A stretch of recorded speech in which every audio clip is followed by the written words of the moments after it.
Los grandes pensadores y Dios.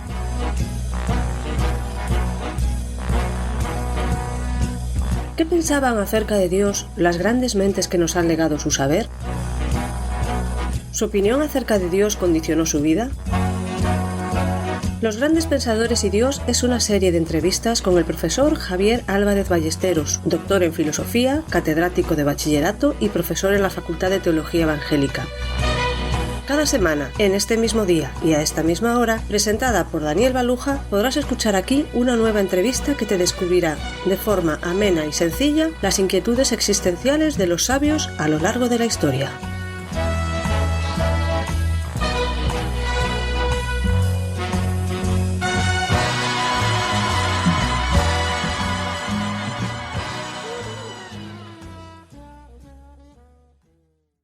Bienvenido, Javier. Hola, buenos días. Antes que nos descubras qué gran pensador examinaremos hoy, tengo una pregunta. ¿Por qué tuvo tanta influencia que sigue manteniéndose la cultura griega? Para responderlo de una forma sencilla, pues la cultura griega se transmitió y fue tan importante pues porque los griegos son nuestros padres. Es decir, ¿por qué son los griegos importantes? Pues porque nosotros somos herederos de Grecia, no sé si nuestros padres o nuestros abuelos, pero lo griego lo llevamos en nuestro acervo cultural y yo diría casi que biológico. Si me permites, ¿te gustaría que te contase una historia? Adelante. Sí, ¿verdad? Yo creo que igual a nuestros oyentes también pues les puede resultar interesante. ¿Por qué? Pues porque el ser humano disfruta de historias. Y los griegos yo creo que fueron fundamentalmente esto. Fueron los descubridores de lo fantástico y lo maravilloso. Y la gracia y el por qué estos griegos pues llegaron hasta el día de hoy es porque supieron contar eso que vieron en el mundo de fantástico, de maravilloso, de misterioso, y lo contaron pues con mitos. Después lo aclararon o lo intentaron explicar más racionalmente por medio de la filosofía. Esa filosofía también se plasmó en la literatura, en el arte.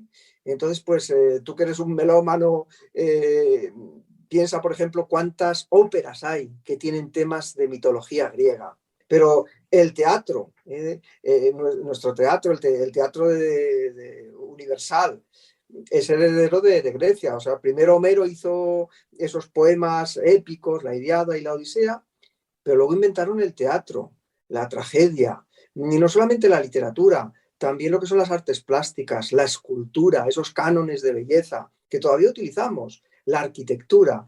Todo esto es de Grecia y no se quedó en Grecia, sino que nos pertenece porque es parte nuestra, es parte de nuestro propio ser. O sea, los griegos son importantes pues porque los llevamos puestos. O sea que los cambios históricos que ha habido de todo tipo y últimamente, digamos, desde la Revolución Industrial se han acelerado, pero a pesar de todo, eso se ha mantenido. Eso es lo que me sorprende a mí, de verdad que sí.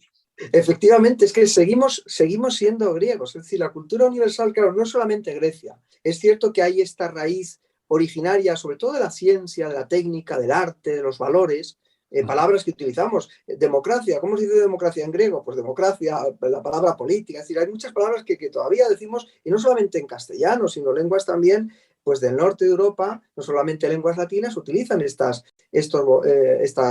palabras.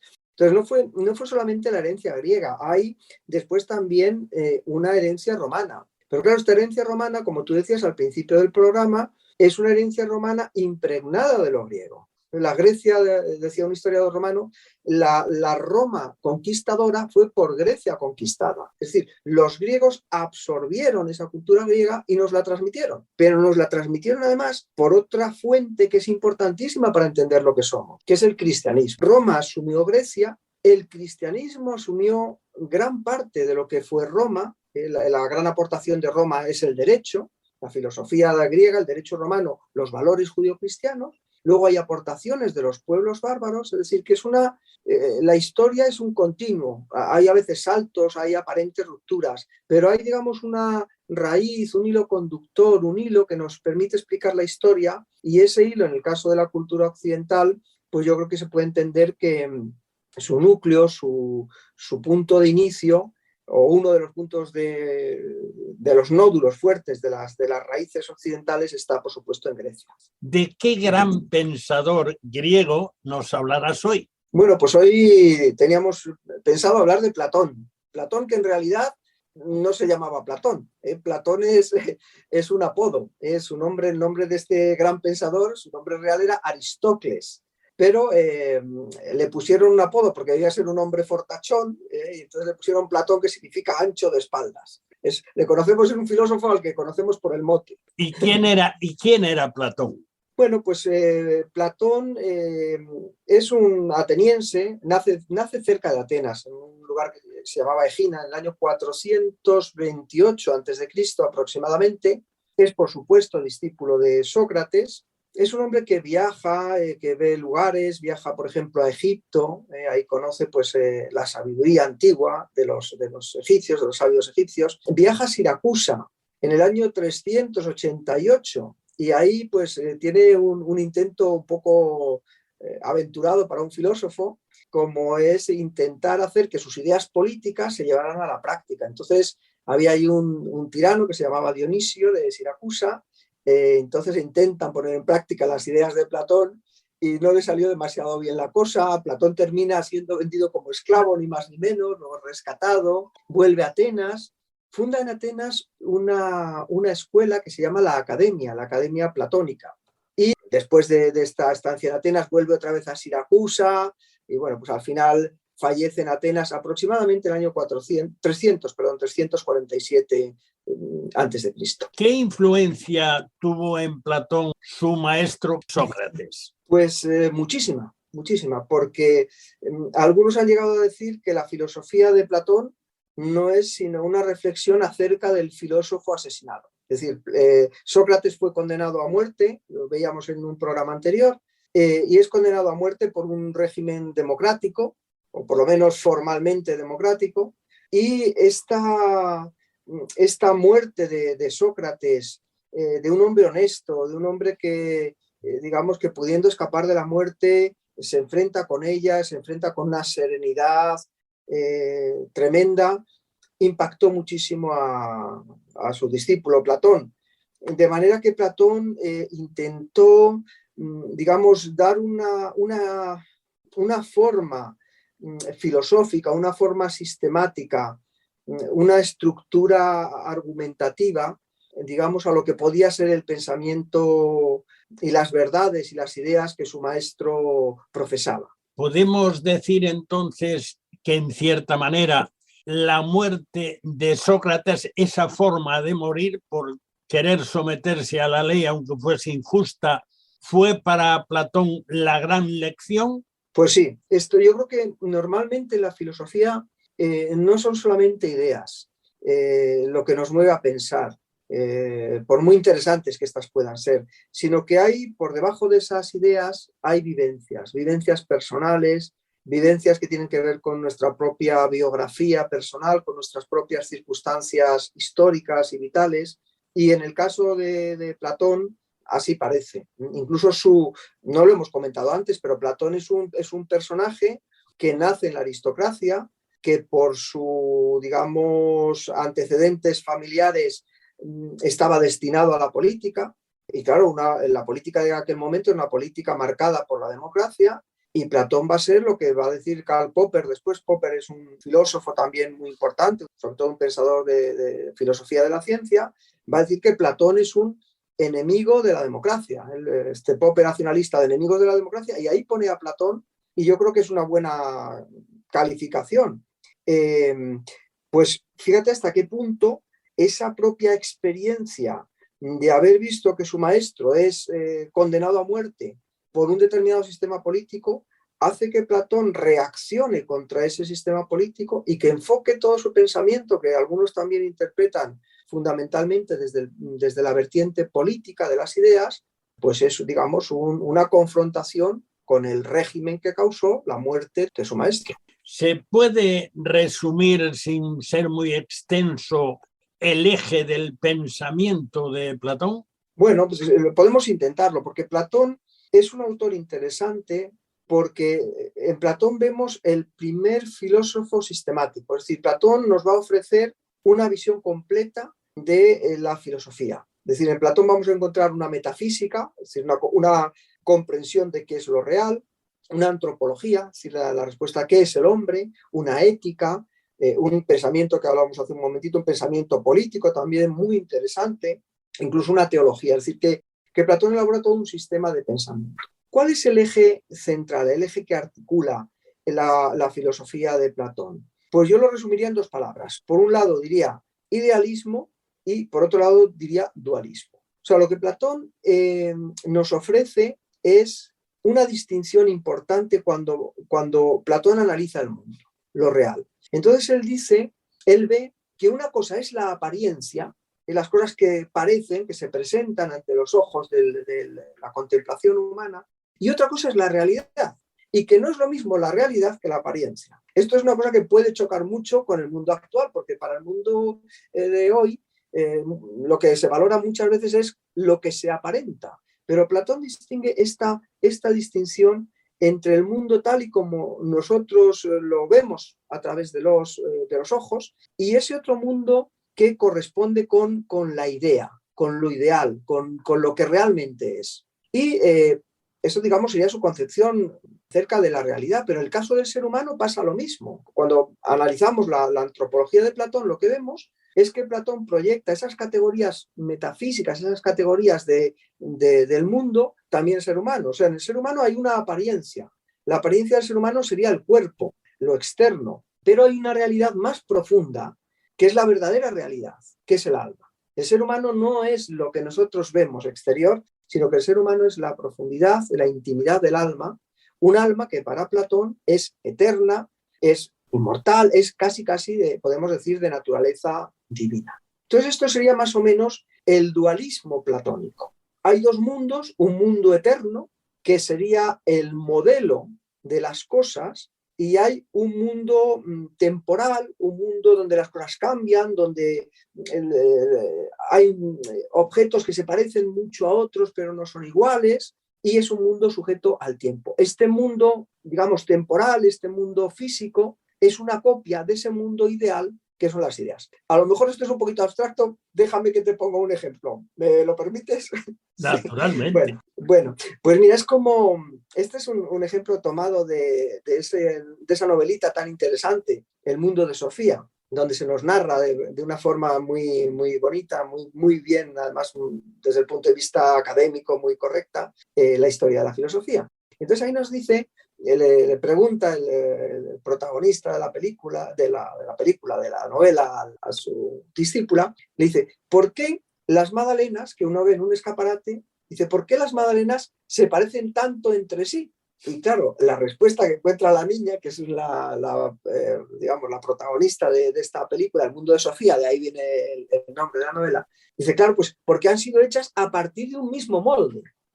Entonces, esto es lo que sería el molde, representaría lo que en Platón es el mundo de las ideas, el mundo perfecto, el mundo que no cambia. Mientras que las magdalenas concretas, que no son todas iguales, que no hay ninguna que sea perfecta, son copias que imitan ese modelo que para Platón es eterno, que es un modelo, digamos, intemporal y que permanece para siempre. Si desaparece el modelo, si desapareciera no puede desaparecer porque es eterno. Entonces, si lo hiciera, desaparecería el mundo. Y esta idea, ¿verdad? Que hay dos ámbitos de realidad, a mí me recuerda, no sé si lo digo literalmente, pero 2 Corintios 4:18, donde se dice que nosotros no tenemos que mirar o no miramos las cosas que se ven. Fíjate qué lenguaje más curioso. Dice, pues las cosas que se ven son temporales, pero las que no se ven son eternas. Es decir, Platón, esa asociación que está utilizando el apóstol Pablo, Platón ya la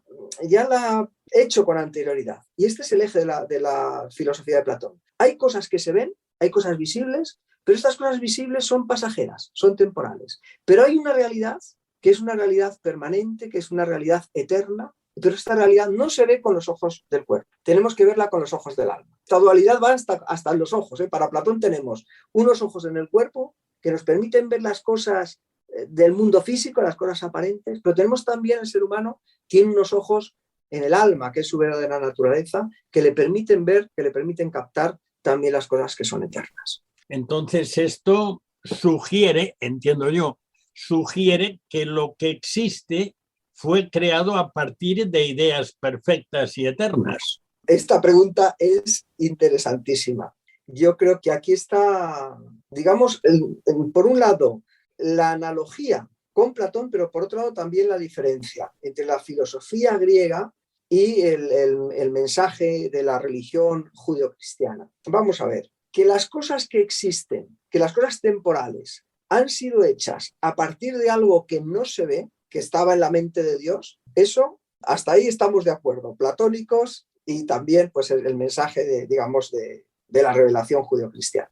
Ahora, la diferencia está justamente en el concepto de creación. Y esto es importantísimo. ¿Por qué? Y por eso digo que la pregunta me parece que es una pregunta muy, muy bien formulada y muy, muy oportuna. Pues porque los griegos no tenían un concepto de creación. Y esto a veces, pues leyendo alguna historia de la filosofía o algún libro a veces divulgativo, pues se lee que, según Platón, el mundo sensible fue creado a partir del mundo de las ideas. Esto no es correcto. ¿Por qué? Pues porque los griegos no tienen el concepto de creación. Crear significa hacer de la nada.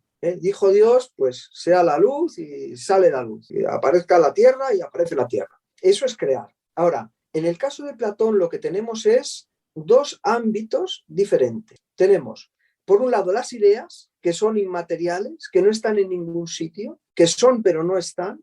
Y por otro lado, tenemos una materia. Y la materia es, para Platón, eterna. Es decir, la materia existe desde siempre, por eso no hay creación. ¿Y qué es lo que explica Platón? ¿Qué es lo que dice Platón? Que hay un ser intermedio, un agente intermedio entre ese mundo espiritual, ese mundo divino, ese mundo eterno de las ideas y la materia, que la materia sería pues, una sustancia amorfa, imperfecta, pero que existe desde siempre. Entonces, este ser intermedio que se llama demiurgo, mirando a las ideas, teniendo los ojos fijos en la realidad inmaterial del mundo de las ideas, va dando forma a los objetos del mundo físico. Y por eso los seres del mundo físico son imperfectos, porque son materiales. Y esto a mí me parece importantísimo, porque esta idea ha entrado a veces a formar parte de algunas confesiones o algunas maneras de entender la fe cristiana, y no es cristiano.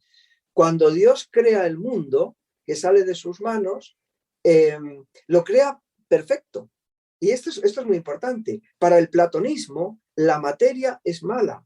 Para el cristianismo, la creación material no solamente no es mala, sino que vamos viendo al final de cada día de la creación y vio Dios que era bueno. Y vio Dios que era bueno. Y al final, en el último día, crea al hombre a su imagen y semejanza y dice que era muy bueno. Es decir, que no hay... que lo material, lo físico, la vida, la sexualidad, lo corporal, no es malo, sino es bueno. Y esta es la gran diferencia entre Platón y el cristianismo. Y a veces yo creo que el problema está en que se ha intentado vender como cristiano, como cristianismo, a lo largo de la historia, yo creo que bastantes veces, precisamente por esa introducción de la filosofía dentro de la teología, se ha intentado vender como cristiano algo que era puramente filosofía pagana, que es ese desprecio de la materia y desprecio incluso no solo de la materia en general, sino desprecio de la materia corporal humana, es decir, un desprecio del cuerpo. Pero esto supone, entiendo yo, supone un ignorar o querer ignorar el hecho de que ese mundo perfecto, esa naturaleza humana perfecta, quedó dañada por causa de la caída. Eso parece que es algo en lo que tropiezan incluso muchos científicos hoy en día.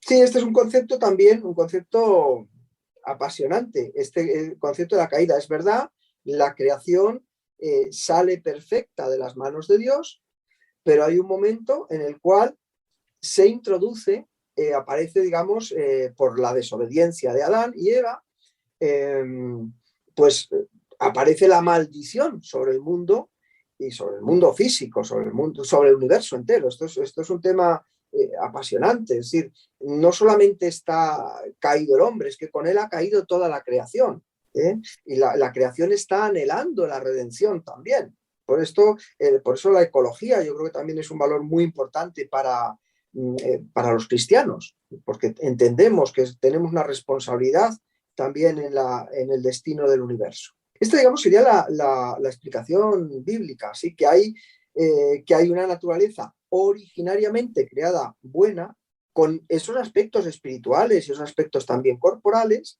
y que tanto unos como otros están sujetos, digamos, a la corrupción por causa del pecado. Pero está sujeto a la corrupción del pecado no solo el cuerpo, también el alma. Ahora, si me permites, este concepto que has apuntado tan interesante y tan vital para digamos, la fe cristiana, el concepto de caída, fíjate de dónde puede provenir.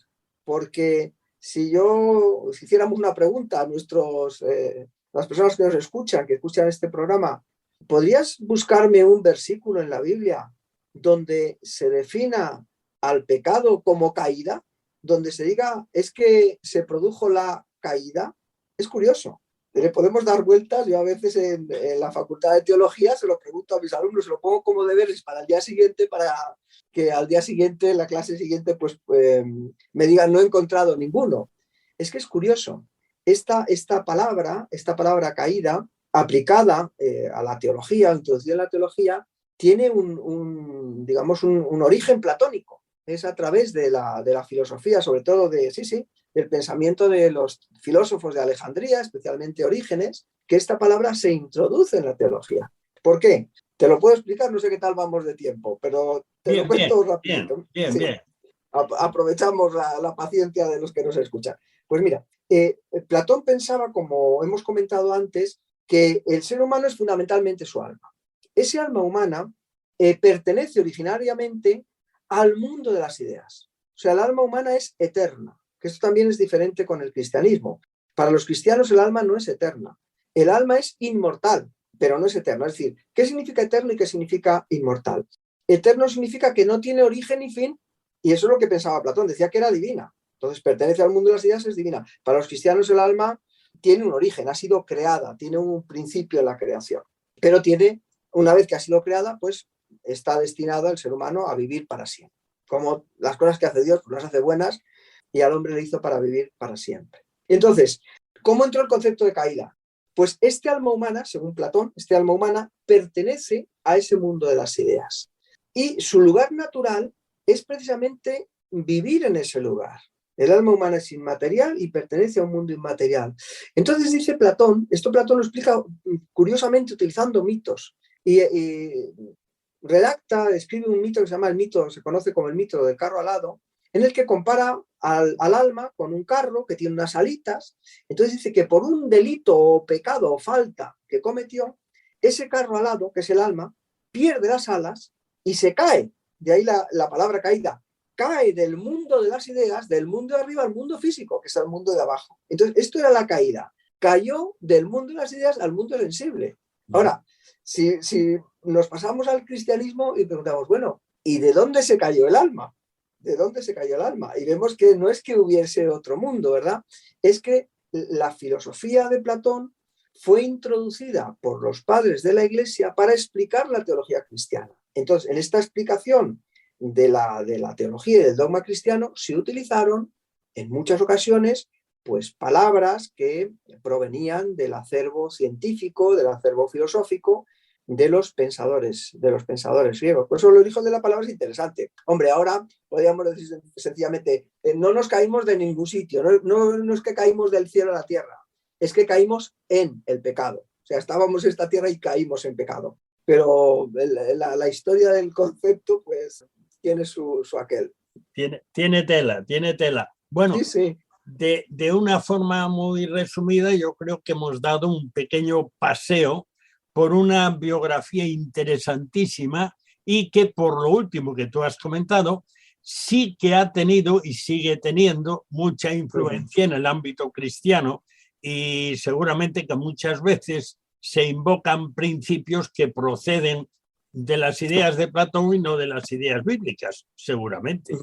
Que esta es precisamente una de las cosas por las que es interesante conocer cómo ha sido la historia del pensamiento humano, porque la teología, la fe, incluso la vivencia del cristianismo, no se hace en la soledad, sino que se hace en el intercambio pues con las personas que tienen fe y las personas que no tienen fe. Y entonces ahí hay, digamos, unas influencias mutuas que son muy interesantes, que digamos, el cristianismo ha aportado a la cultura y al mundo cosas extraordinarias, pero a veces también ha utilizado elementos pues, que le venían del contexto en el cual se estaba desarrollando y las ha utilizado, digamos, en provecho propio. Y por eso es importante conocerlas, para poder distinguir, para poder discernir qué cosas son digamos, el auténtico mensaje, el auténtico contenido de la fe cristiana y cuáles son esas otras cosas, pues digamos que son añadidos que pueden tener cierta utilidad, pero que no son lo mismo que el propio mensaje. Es decir, una cosa es la interpretación del mensaje, los conceptos que utilizamos para aclararlo, y otra cosa es el mensaje mismo. Y cuando confundimos la interpretación que damos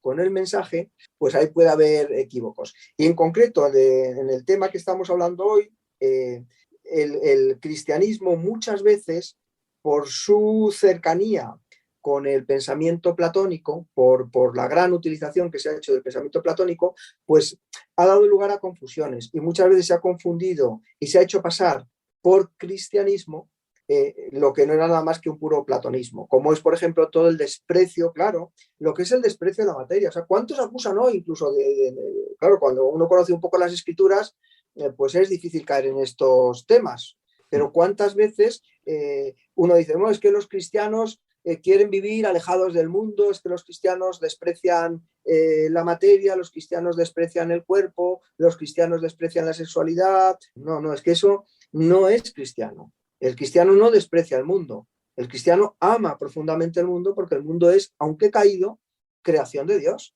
Entonces, no hay un desprecio del mundo, el mundo no es ontológicamente malo, el cuerpo no es malo. Fíjate si no será malo que la esperanza para el cristiano no es que vamos a vivir como almas, que esto le encantaría a Platón, que el destino del ser humano fuera vivir como almas descarnadas en la presencia de un Dios también incorpóreo y tal. No.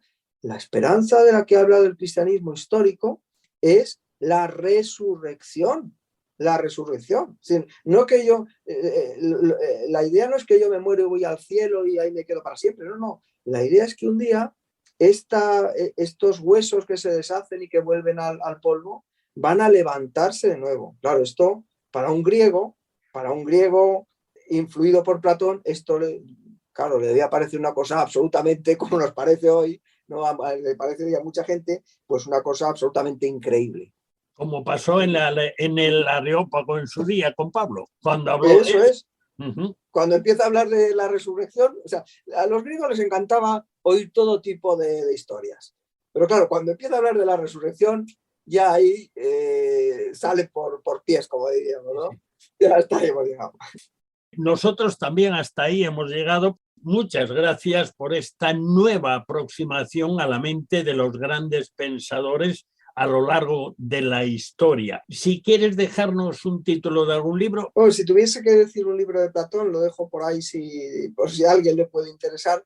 Como hemos hablado al principio de la entrevista de qué era eso del amor platónico, pues Platón, que escribe siempre en forma de diálogo, tiene un diálogo muy bonito donde habla acerca del amor. Y ahí hay esa teoría de la media naranja y todo esto, lo vamos a poder ver ahí. Y se llama El banquete. El banquete de Platón es una obra muy, muy bonita, muy interesante. Los grandes pensadores y Dios se despide hasta la próxima semana, el mismo día y a la misma hora, cuando podrás escuchar aquí una nueva e interesante entrevista con Javier Álvarez Ballesteros, que nos acercará una vez más a las biografías íntimas de figuras destacadas de la historia.